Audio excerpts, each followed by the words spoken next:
Get the introduction in this week.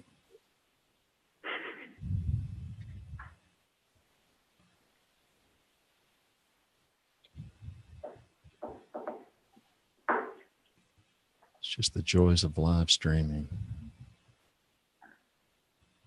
I tried Twitch live streaming one. That was interesting. Yeah, there you go. And we're live. Hey, welcome. ScaleUp Heroes. This is episode 12. This is where we bring the best minds with the best real-life experiences when it comes to scaling up businesses. These are the heroes that took on the difficult odds. Today with us are gentlemen who happen to be living to tell the tale. I'm your host, Randy Cantrell. To all of our viewers, we want to invite you to visit our website, ScaleUpAcademy.io. Today we're discussing scaling up marketing, and we welcome our viewers and our guests, our panelists to the show. I'm going to introduce today's moderator, Hugo Macedo. And Hugo, I'm going to let you introduce yourself and bring in the rest of the gentlemen. Thanks for being here, guys. Thank you, Randy. So my name is Hugo. I'm VP of Marketing at Unbabel. I've been with Unbabel for 4 years now, and has heading marketing for a year now. Before I did other startups, also corporate marketing jobs and so on. And Unbabel is bringing a cross-language understanding with companies going global. I would like to know more about our panelists today. So I'll pass on to Alex from Finiata.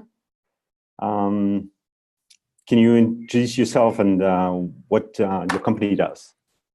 Yeah, so my name is Alex Beresford. I'm currently Chief Marketing Officer at Finiata, which is based in Germany. Finiata was founded in 2016. We've raised 18 million in Series A in January this year. Founder is Sebastian Diemer, who comes from Credit Tech, so we have a serial founder on board. Previously, I was at PayPal doing jobs in France and in Eastern Europe and in Sub-Saharan Africa, growth, partnerships, a bit of marketing and sales. And our objective is basically fix working capital for the smallest companies out there. And that's what I hopefully can bring some value around today. Good. Who's next? Sançar, Typeform? Sure. Yeah, hi guys. Good to be here. So my name's Sanjay. I'm the Director of Marketing at Typeform. I've been at Typeform for just over 2.5 years now, which is a lifetime in Typeform years, or in startup years in general, I guess.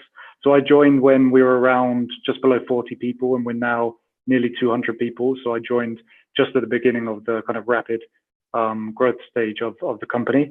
I can't accredit it all to me, but I like to tell people it was because of me.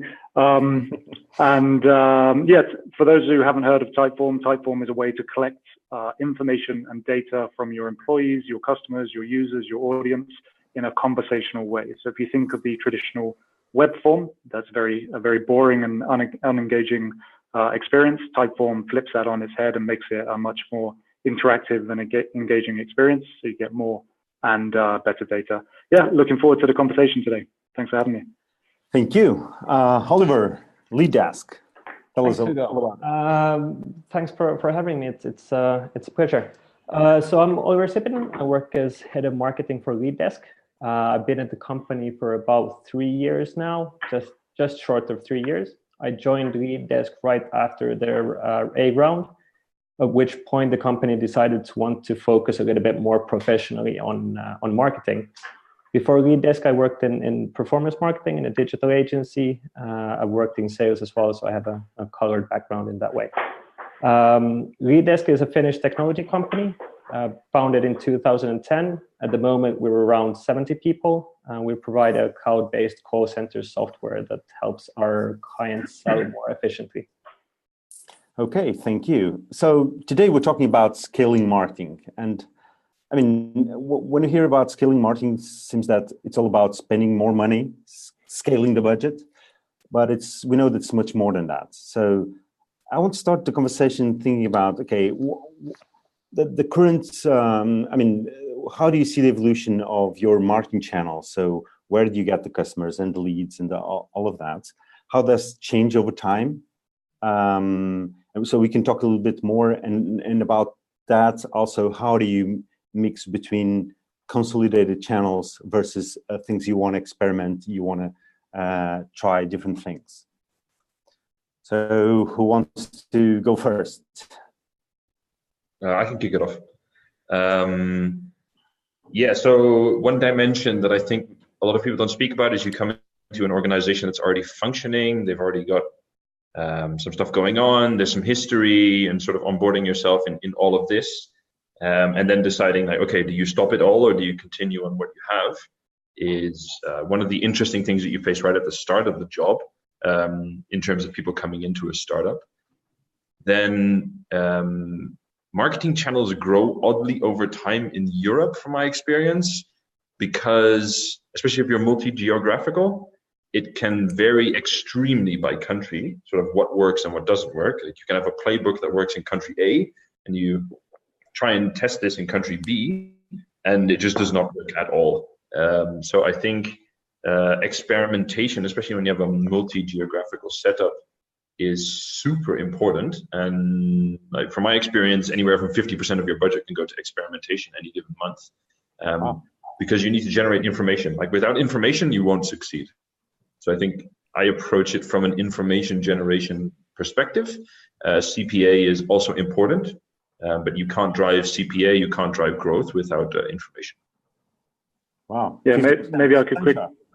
Yeah, I was just going to say, I mean, so I completely agree with that. I think what's interesting about experimentation budget is it's actually very difficult to say that, you know, these activities that we're doing is counted as experimentation and these other activities are not, because channels change so much on a almost day-to-day basis that you're actually constantly experimenting. If you think of paid search, for example, Google's constantly rolling out new features and functionality.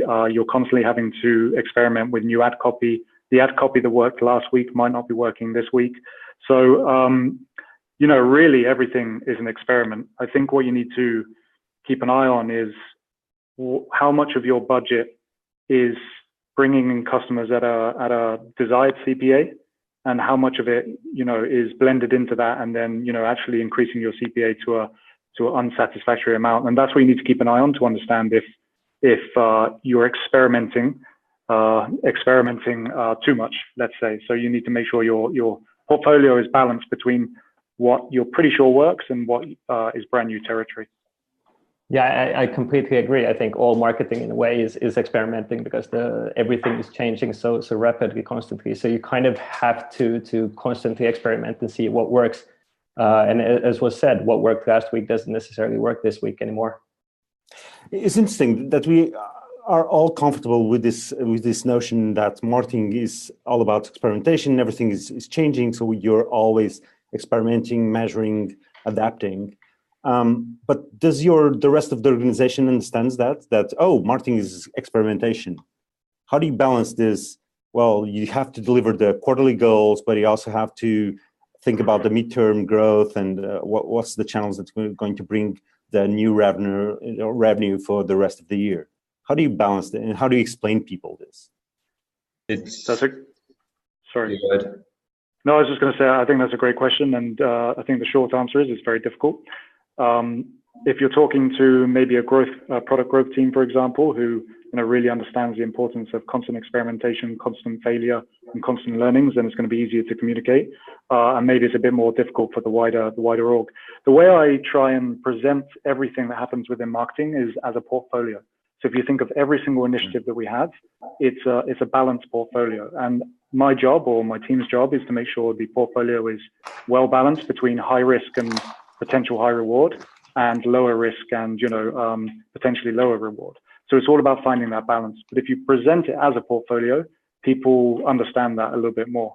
So when you say, I'm going to spend 100 grand on this activity, but the potential reward is big, but it could potentially fail, significantly, then it's all about presenting it as a portfolio. And people understand that, that's how it works in investment terms. You have high risk investments, you have low risk investments. The goal at the end is to have a balance. So for me, it feels nuanced. It feels like a couple of spectra involved. So the first spectra is we're all in effectively early stage companies with some form of venture or like venture capital behind it. This is already such a vastly different profile from the average. So this helps. Then though, it's a second spectrum, which is fate versus decision. If you're surrounded by a culture, a team, a head of finance, a CEO, a founder that do not believe in marketing and think that the best product sells itself, then it's a wholly different way versus a CEO that is very passionate about the individual ad quality and the individual channel tests. So I'm blessed with the second setup, but I can imagine this is not something homogeneous. It's very different by company, and you will only ever find out until you've just started working there for a while. How much it is fate versus decision depends a lot on what my peer said as well. Like, how do you present this? How do you communicate? And how do you make sure the organization understands what's going on? Yeah, and I think at least at LeadDesk, experimentation is valued as long as you kind of bring in results as well. So as long as you can track and measure and show that it's progressing, then you can kind of sell the experimentation with that. But you need to be able to back it up with numbers, and you need to be able to back it up with results. I mean, selling experimentation, if the results are going downwards, is always a little bit more difficult. Yeah, I think we can all agree with that. What about you, Hugo? Oh, I mean, it's difficult. I mean, I think one of the things we need to do is continue to educate people around how marketing works, right? And how the marketing we're doing right now in 2018 works. And it's curious because we think about a lot about how we measure, how we do things, but then we still have problems with attribution. And I like this idea of portfolio. I actually never used that. Actually, it's a great idea, because what people like to ask is, okay, what's your best channel? What if we double down on your channel and forget all the others? Come on, let me explain to you. It doesn't work like that, right? And you educate in how it works.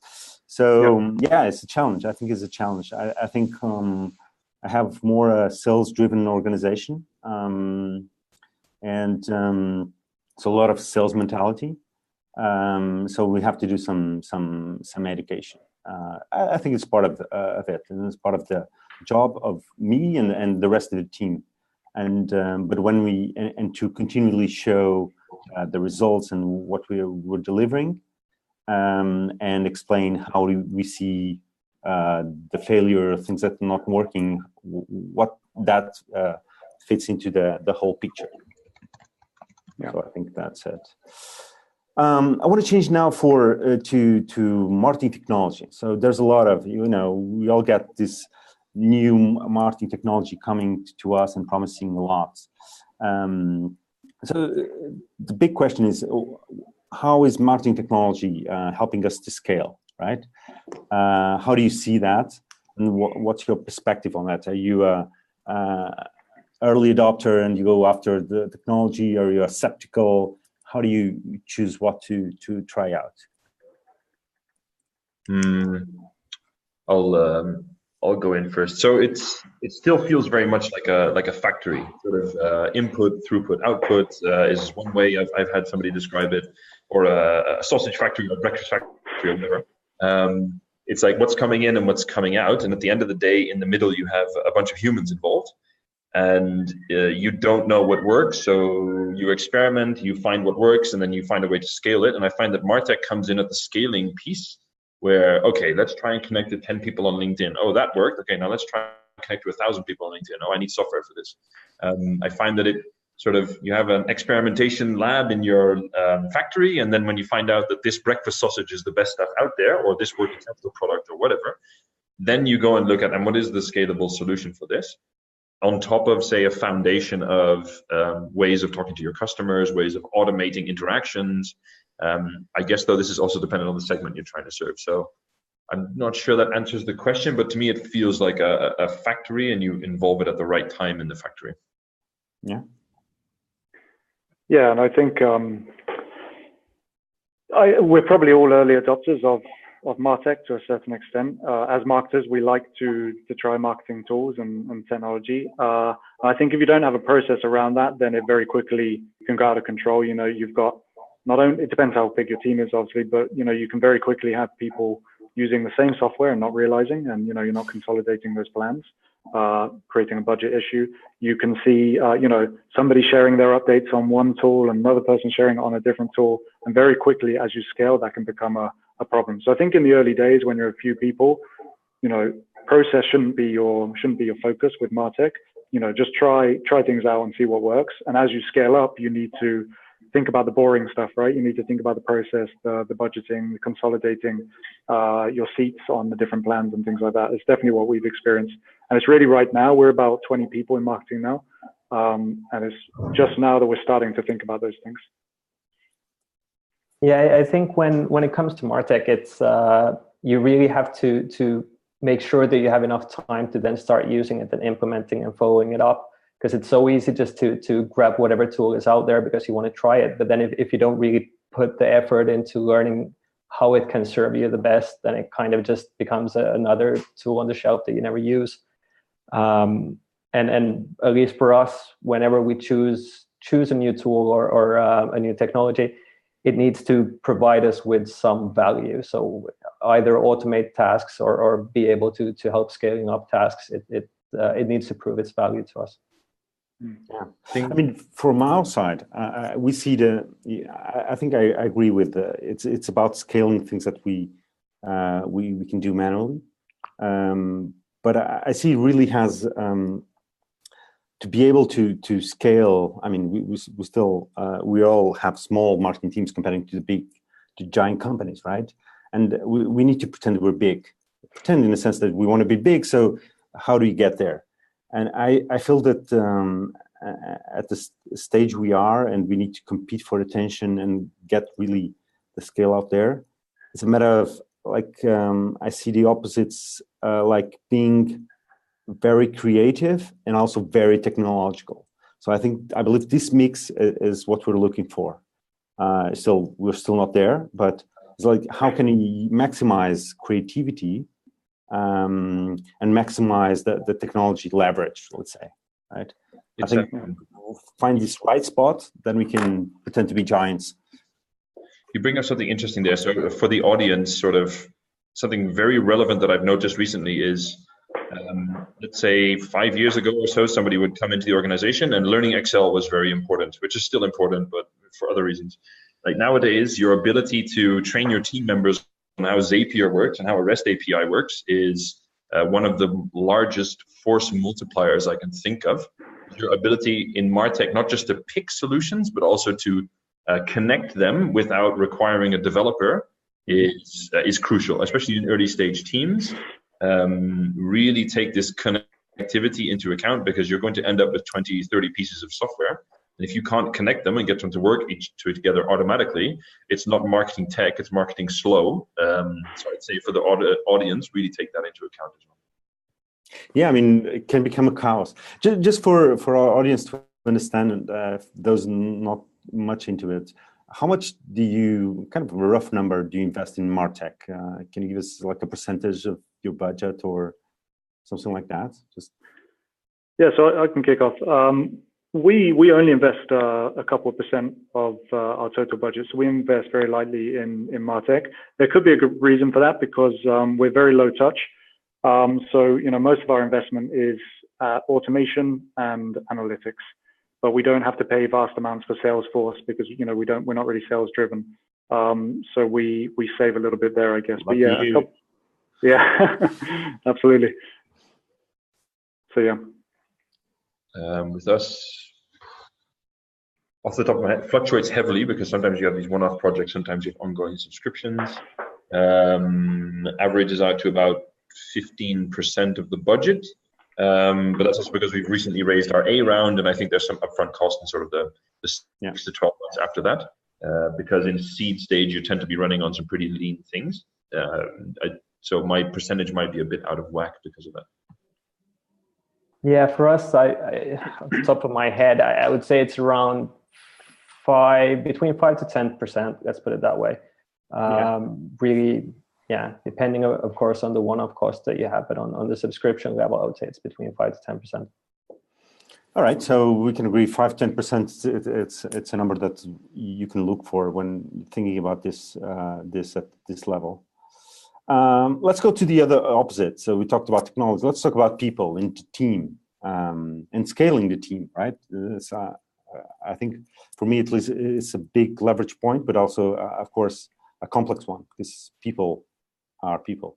What do you focus on? I see this drive for, now that you have a funding round, like you were saying, Alex, now you have to hire people that have done it before.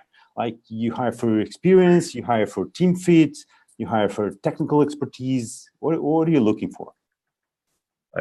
I assume you mean chatbots by people. These humans. No,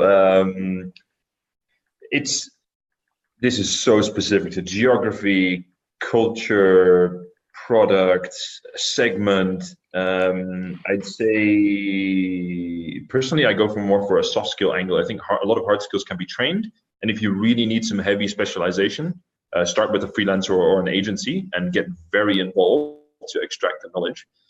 At Series A, like I can assume in B, C, when you get larger, you bring your AdWords specialist in-house. It's a different story, but at this stage, having a curious person that's willing to work very hard and wants to learn a lot is more valuable than somebody that has 10 years of experience, just because you will need this flexibility and this desire to adapt to your problems, because it's all about problem solving. I can't think of anything I would not have been able to solve with a problem solver that I needed, let's say, a 10 years experienced brand marketer for, or AdWords specialist or something like this. That is beneficial, but it would have provided me inflexibility in other points. So I go for flexibility, curiosity, and just the desire to succeed. And they need to have the potential to be smarter than me, and they all do, thank God. My intern is crazy. Like, my intern's going to be 10 times as smart as I am in 2 years. Yeah, so just to add to that, I completely agree with what you said, and it's exactly the way that I've tried to do it here as well. When you're early stage, bringing in a lot of seniority also brings in a lot of potential problems. Senior people like to have big teams. They like to have big budgets, and they like to have a big impact. The third thing is great, but the first two they're complicated for an early stage company. So it's very hard to keep very, very senior people motivated at the early stage, unless you're giving them a nice number of shares or something. So I agree. When you're very early stage, bring in enthusiastic people who are hungry to learn, but perhaps don't have all of the skills right now. Those people will grow with you, and they'll likely become some of your most senior people later on. And then later, when you're later stage, you want to start bringing in those specialists. So and like Alex said, what you can't bring in-house, you just freelance. And when you're early stage, it's much lower risk as well. So it's a good option generally. Yeah, I totally agree with what you guys said. It's the most important thing is to hire for attitude and hire the kind of person that will fit in with your team and complement the skills that you have. It's a lot easier to get things done fast if you just get freelancers in the beginning. Yeah. What I would say though, sorry, I was just going to very quickly add the one bit of, one of my biggest learnings is very early on, sit down and write down very honestly everything you're not good at. And then make that your first hire. Make your first hire the person that completes you, as a manager, and be very honest with yourself about that.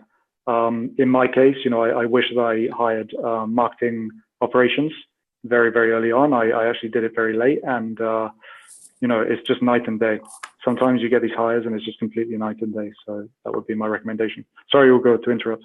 No, I mean, I'm disappointed with whoever set up this panel, because I tend to agree with everything you say. So it becomes a little bit boring.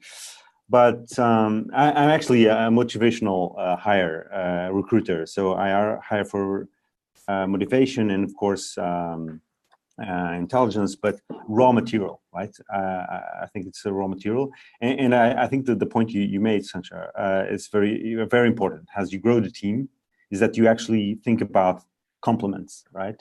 And you think about, I don't know much about football, soccer, but I pretend I do. So I think about as a soccer team, and I know I need players with different skills in different parts of the team. And my objective is not to play, is to be the coach, right? So because I don't know how to play. But is this sense of complementarity and also team, and with the flexibility of a football team, right? Thank God that the World Cup didn't start yet, so we can have friendly discussions about that. Great. Now I'm going to start with Oliver, because I don't want Oliver to say that agrees with you. I actually want to say that you agree with Oliver or not.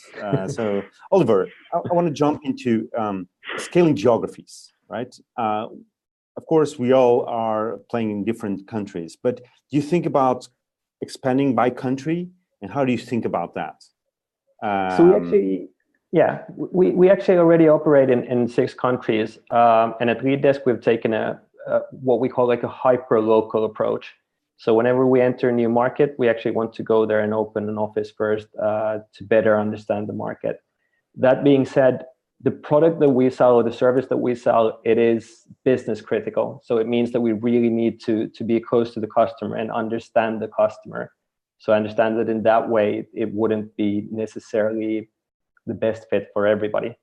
But for us, that is what's worked the best. It's also a lot about knowing and understanding the market.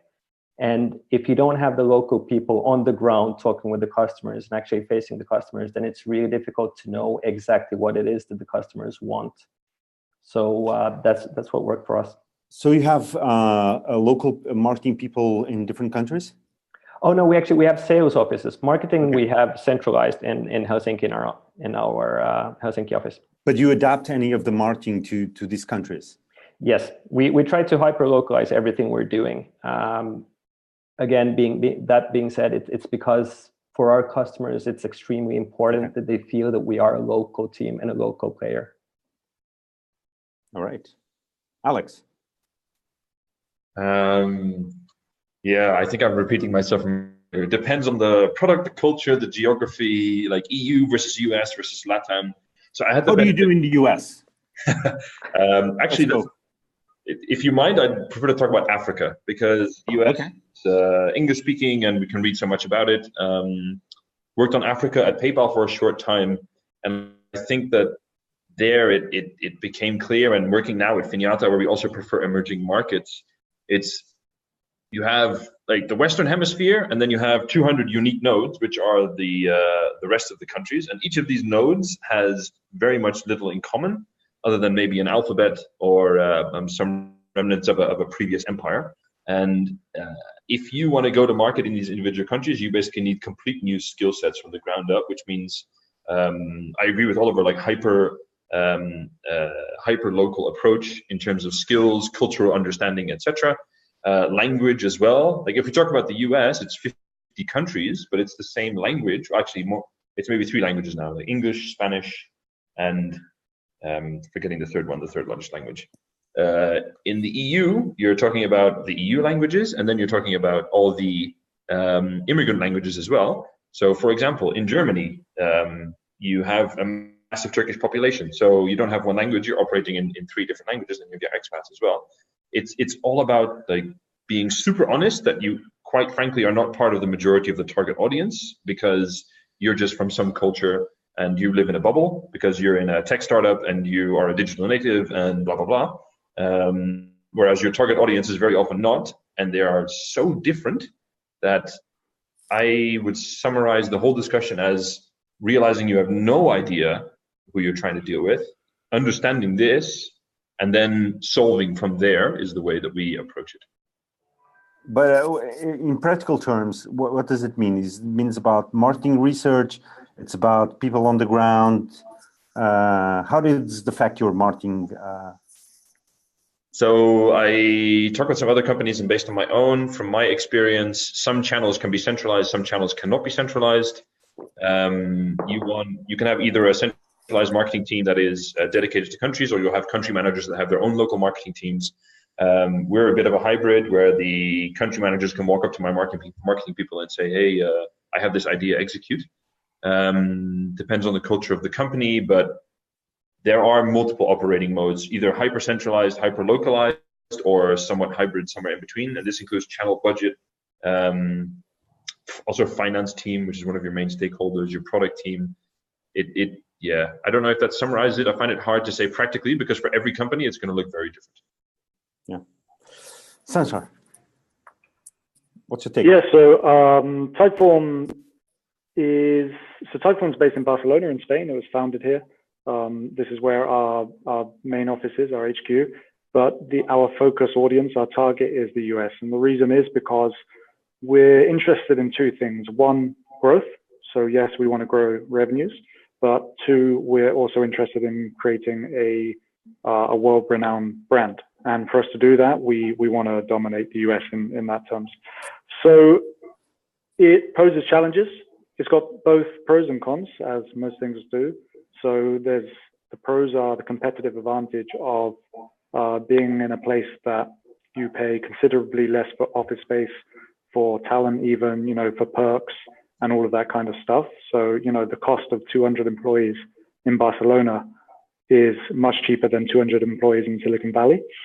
And then obviously it has the challenges, if we want to actually talk to our customers, if we want to run events or sponsor events, all of that kind of stuff, logistically, it's much more difficult.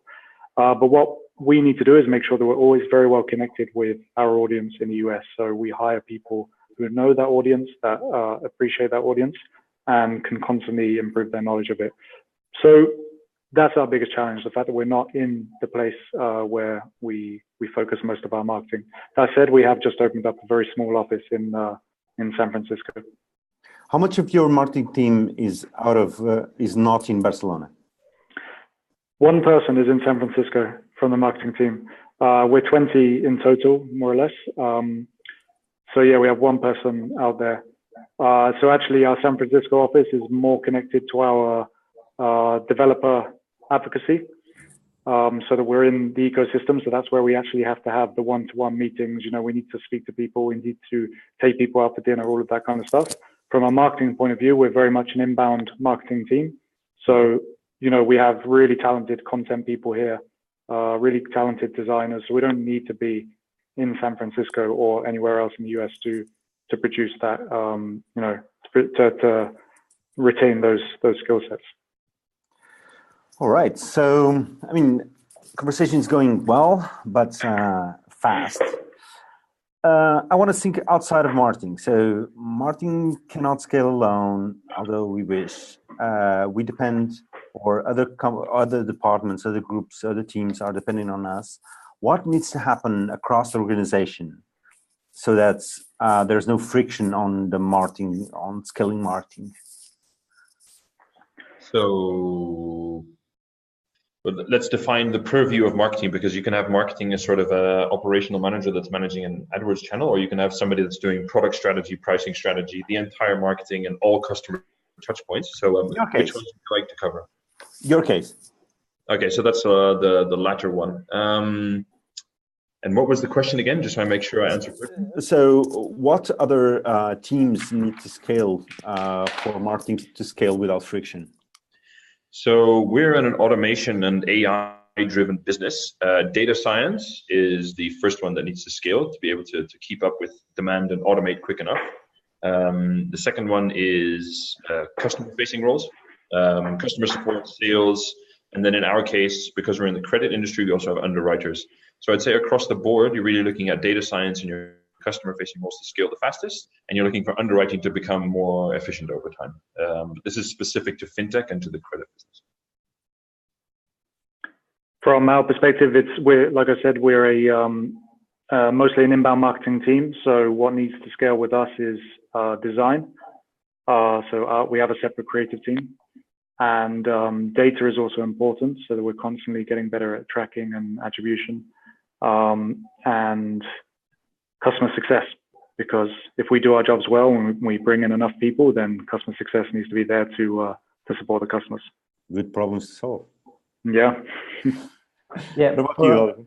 For us, I would actually say that we're a very heavily sales-driven organization. So for marketing to scale, it means that our sales teams first have to scale and go into the market, and then we kind of go in and follow the sales team afterwards.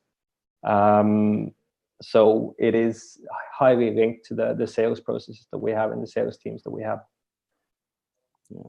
I think for us, the challenge is not is more about the quality of the scaling. I mean, if two teams are focused on scaling and hiring new people and establishing new things, if they don't communicate enough, then can find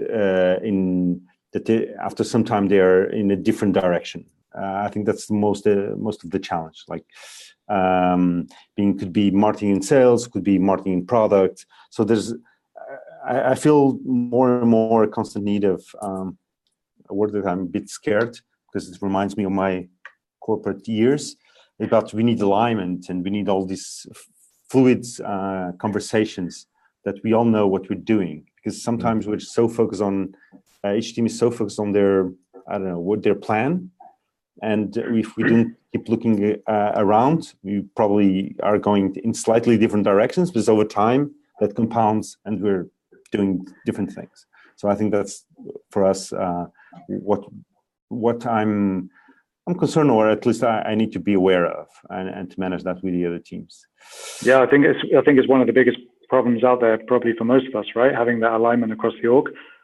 We've certainly had a lot of problems with that, and the closest we've got to solving it is being as cross-functional as possible. So we used to have, our traditional functions: marketing, customer success, design was a separate function, and then product. And then we made the decision to make cross-functional groups where they all work towards a common goal. And that way resourcing is a lot easier, because you understand what the shortfalls are in terms of resourcing to reach a particular goal. And you don't have to keep realigning with every department, because the problems become very clear within the self-sufficient groups. So for me, cross-functional is the best way forward. But obviously, I'm kind of limited to my industry experience. And but how's that work? Is for project-based cross-functional teams? Is it a segment of the market, cross-functional teams? How does that work? So we've evolved it slightly. We started by having fixed cross-functional teams, and we started by having those focused on a particular stage of the customer journey. So in a cross-functional team, you'd have marketers, designers, people from customer success as well. And then the idea was to eventually bring product into that as well, to be fully cross-functional.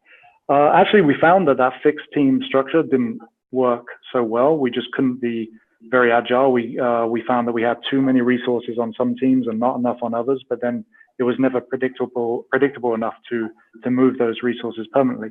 So what helps is having people responsible for functional skill sets. So, you have somebody responsible for bringing in really talented paid marketers or brand marketers or, content people. So they're responsible for that kind of expertise area.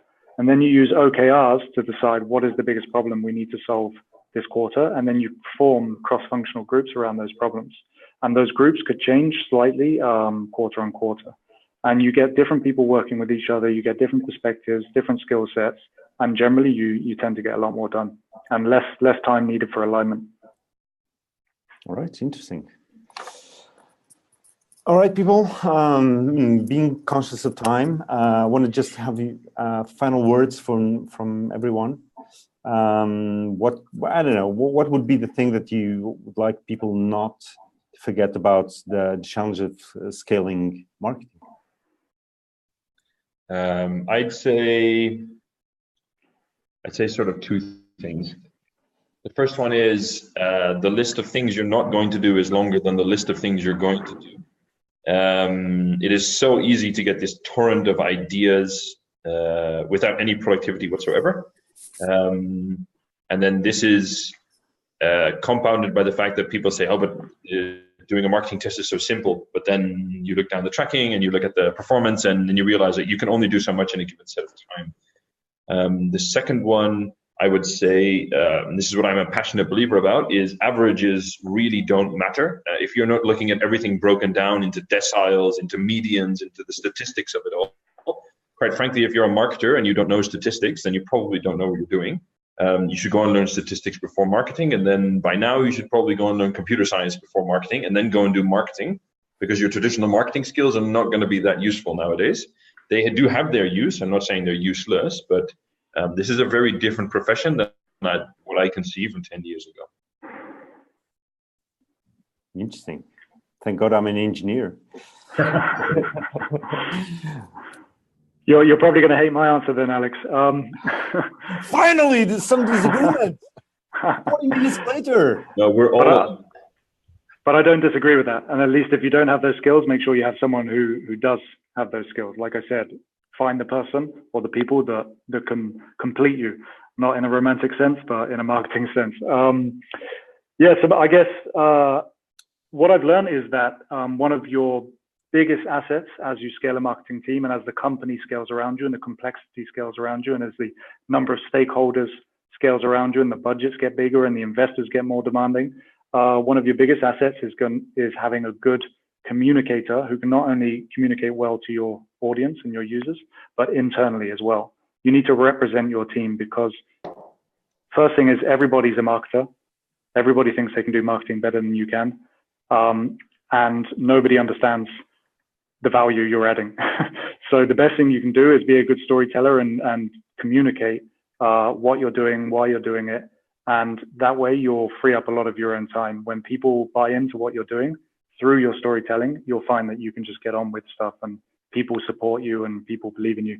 So I think as you scale, that's a critical skill that any marketer needs to have. Oliver. Yeah, I think those were some really good points. For me, I think the most important thing is that you have to be able to measure and show results. So whenever you want to be able to scale up your marketing or budget or whatever, you have to go in and be able to prove what you're doing, why you're doing, and how much you're impacting the actual business. So it's important to kind of be able to link what you're doing to the bottom line and that way show the value that you're creating. On top of that, I think it's very important to stay curious and interested and make sure that you don't just sit down and feel that you actually achieved or accomplished what you set out to do, but you kind of constantly need to challenge yourself to do more and grow more. A lot of wise advice. What about you, Hugo? My take, I'm not going to skip this one. So my take is what I'm telling always to the team is that everything that we considered best practice is the average of the market. So best practice is what was invented 5 or 10 years ago. So you have to be careful not to be stuck in the best practice. Oh, this is how you do inbound marketing. This is how you do ABM and all of that. And so your role, if you're ambitious, if your company is ambitious, is to create the next best practice, right? And for that, you need to be ambitious. You need to be a good self-esteem to run through this path and go and do it, right? So it's about figuring out what is the next best practice. What's the way to do things differently so you can be cut through the clutter and have results. So that's my take. Thank you very much, for everyone. I think very good.